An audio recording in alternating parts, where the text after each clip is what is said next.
हमने benchmark indices और broader markets के पोस्ट बजट हिस्टोरिकल परफॉर्मेंस के बारे में देखा है, but what about sectors? Past data के हिसाब से ऐसे कौन से सेक्टर्स हैं जिन्होंने स्ट्रॉन्ग ट्रेंड्स दिखाए और ऐसे कौन से सेक्टर्स हैं जिन्होंने वीक ट्रेंड्स दिखाए हैं? डेफिनेटली पहले मैं बात करता हूँ वो सेक्टर्स जिनमें बजट के बाद स्ट्रॉन्ग पॉजिटिव ट्रेंड्स देखे गए हैं। सेक्टर्स में पहले बात करते हैं फार्मा सेक्टर के बारे में। बजट के बाद के एक हफ्ते पे फार्मा 15 में से 14 बार पॉजिटिव क्लोज दिया है with an average gain of 3.2%। Negative सिर्फ एक बार क्लोज हुआ है with an average loss of 0.24%।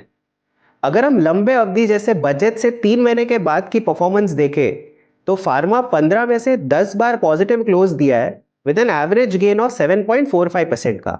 Negative close 5 बार दिया है with an average loss of 1.9%। Pharma sector interesting. और ऐसे कौन से दूसरे सेक्टर्स हैं जिन्होंने स्ट्रॉन्ग ट्रेंड्स दिखाए हैं? दूसरा सेक्टर है फाइनेंशियल सर्विसेज।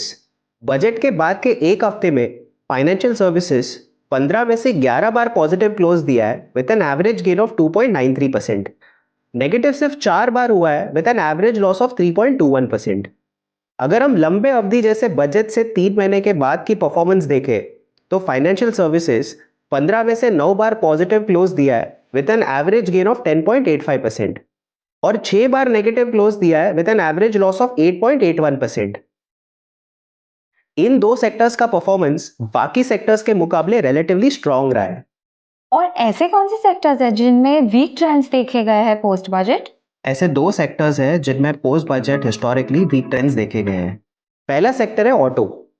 अगर हम ऑटो सेक्टर की बात करें तो बजट के बाद के एक महीने में इंडेक्स 15 में से सिर्फ 6 बार पॉजिटिव क्लोज दिया है with an average gain of 5.32% और नेगेटिव क्लोज 9 बार दिया है with an average loss of 6.95%।